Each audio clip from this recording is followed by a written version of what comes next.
Praise the Lord. எப்படி இருக்கிறீங்க? கர்த்தர் நல்லவர். உலக தோற்றத்துக்கு முன்பாகவே கிறிஸ்துவின் மூலமாய் பிதாவாகி தேவன் அவருடைய சொந்த பிள்ளையாக நம்மை தெரிந்து கொண்டாராம். என்ன ஒரு பாக்கியம் பாருங்கள்.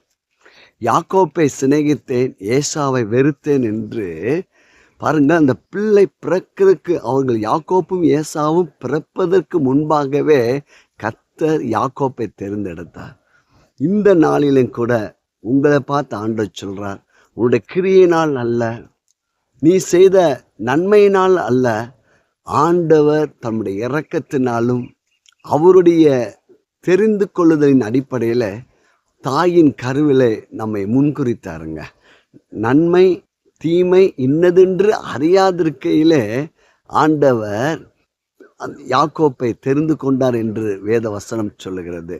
பாருங்கள், எபேசியர் 1ஆம் அதிகாரத்தில் பாருங்கள், நம்மை பிதாவாகி தேவன் இயேசுவின் மூலமாக நம்மேல் அன்பு செலுத்து. எப்படிப்பட்ட அன்பு தெரியுமா? இயேசு கிறிஸ்துவ மேலே என்ன அன்பு செலுத்தினாரோ பிதாவாகிய தேவன், இயேசு கிறிஸ்து ஞானஸ்தானம் பெற்று ஜலத்தை விட்டு வெளியேறின உடனே வானத்திலிருந்து ஒரு சத்தம் புறப்பட்டு, இவர் என்னுடைய நேசகுமாரன் என்று சொன்னார். எபேசியில் எழுதப்பட்டிருக்கிறது, இயேசு கிறிஸ்துவ மேல் செலுத்தப்பட்ட அதே அன்பு கிறிஸ்துவுக்குள்ள நம்மேல ஆண்டவர் செலுத்துறாருங்க. காரணம், இயேசுவோடு கூட நம்மை எழுப்பி உன்னதத்தில் இயேசுவோடு கூட உட்கார வைத்திருக்கிறார். எப்படி நம்மளை ஆண்டவர் நேசிக்க முடியுது என்றால், நாம் கிறிஸ்துவை ஏற்றுக்கொண்டபடியால் இயேசு கிறிஸ்துவுக்குள்ள இயேசுவின் மூலம் நம்மளை நேசிக்கிறார். ஆகையால் தான் நம்ம ஜெபிக்கும் போது இயேசு கிறிஸ்துவின் மூலம் பிதாவே என்று நம்ம ஜெபிக்கிறோம். அப்போது நீங்கள் பிதாவிடத்தில் நீங்கள் ஜெபிக்கும் போது உங்களுடைய வாழ்க்கையை நீங்கள் வெளிப்பிரகாரமாய் உங்கள் மனதின் எண்ணங்களை பற்றி நீங்கள் யோசிக்காதீங்க. இயேசு கிறிஸ்துவின் மூலம் தேவன் என்னை நீதிமானாக மாற்றிருக்கிறார். அவருடைய சொந்த பிள்ளையாக நான் இருக்கிறேன். இந்த வானத்தையும் பூமியும் சகலத்தையும் படைத்த சர்வ வல்லவருடைய பிள்ளையாக நான் இயேசுவின் மூலம் மாற்றப்பட்டிருக்கிறேன். நீங்கள் அவருடைய சொந்த பிள்ளையாக இருப்பீர்கள் என்றால் ஏன் கலங்குறீங்க? உங்களுடைய வாழ்க்கையில் அனைத்தையும் கர்த்தரே உங்களுக்கு உதவியாக இருப்பார். உங்களுடைய எதிர்காலம் கர்த்தரே, உங்களுடைய ப்ரெசன்ட் லைஃப்பும் அவர் தான்.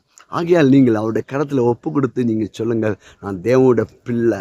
தேவனாக பிறப்பதெல்லாம் உலகத்தை ஜெயிக்கும். நீங்கள் உலகத்தை ஜெயிக்க பிறந்திருக்கிறீங்க. காரணம், நீங்கள் தேவனோட பிள்ளைங்க. அவர் இரத்தத்தினால் நீங்கள் மீட்கப்பட்டவர்கள், நீங்கள் நீதிமான், நீங்கள் ஆசீர்வதிக்கப்பட்டவர்கள். ஆகையால் கர்த்தருடைய வார்த்தையின் மூலமாக உங்களை பாருங்க. உங்கள் எண்ணத்தின் அடிப்படையில் உங்களை பார்க்காதீங்க, சூழ்நிலை அடிப்படையில் பார்க்காதீங்க. கர்த்தருடைய வார்த்தையை திரும்ப திரும்ப எபேசியர் எடுத்து வாசிங்கள், பவுல் நிருபங்கள் எடுத்து வாசிங்கள். கிறிஸ்துவுக்குள் நீங்கள் யார் என்பதை கண்டுபிடிக்க முடியும். நம்முடைய தேவன் எப்படிப்பட்டவர் என்பதை நீங்கள் அறிந்து கொள்ள முடியும். அவர் அன்பான தகப்பன். உங்களை கிறிஸ்துவின் மூலம் அளவில்லாமல் நேசிக்கிறார். உங்களோட வாழ்க்கை நிச்சயம் ஆசீர்வாதமாக தான் இருக்கும். நீங்கள் செய்வதெல்லாம் வாய்க்கும். நீங்கள் வெற்றி பெறுவீங்க. நீங்கள் ஜெயம் எடுப்பீங்க. கவலைகளை, வேதனைகளை, பயத்தை, பிரச்சனைகள் எல்லாம் இயேசுவின் நாமத்தில் தூக்கி எறியுங்க. நீங்கள் தேவனோட பிள்ளைங்க. அவருடைய குடும்பத்தில் நீங்கள் ஆஸ்வதிக்கப்பட்டிருக்கீங்க. இருளின் ஆளுகையிலிருந்து நீங்கள் விடுதலையாகி அன்பின் குமாரர் ராஜ்யத்துக்கு கர்த்தர் உங்களை உட்படுத்தி இருக்கிறார். கலங்காதிருங்க. தேவனோட பிள்ளை என்ற ஒரு தில்லோடு இருங்க. சத்துருவின் வல்லமைகள் முறியடிக்கப்படும். வறுமைகள் நீங்கும். பயம் நீங்கும். உங்களுக்கு எதிராக வருகிற எல்லா பிரச்சனைகளும் விலகி போகுங்க. ஒரு வழியாக வந்தால் 7 வழியாக ஓடி போகும். சொல்லுங்கள், இயேசு இரத்தத்தினால் மூடப்பட்டிருக்கிறேன். இயேசுவின் விலைக்கரையத்தில் ஆஸ்வதிக்கப்பட்டிருக்கிறேன். பரிசுத்த ஆவியால் நிரப்பப்பட்டிருக்கேன். என்னுடைய வாழ்க்கை செழிக்கும் என்று சொல்லுங்கள். காரணம், நீங்கள் தேவனுடைய பிள்ளை. கர்த்தரை நம்புகிறவன் செழிப்பான். எஸ், நிச்சயம் உங்கள் வாழ்க்கை ஆசீர்வாதமாக இருக்குங்க. கலங்காதங்க. உங்கள் குடும்பம் நல்லா இருக்கும், உங்கள் சந்ததி நல்லா இருக்கும், உங்கள் பிஸ்னஸ் நல்லா இருக்கும், உங்கள் ஜாப் நல்லா இருக்கும், உங்களோட படிப்பு நல்லா இருக்கும், உங்களோட எதிர்காலம் சூப்பராக இருக்கும். காரணம், நீங்கள் தேவனுடைய பிள்ளை. நீங்கள் செய்வதெல்லாம் வாய்க்கும். God bless you. Praise God.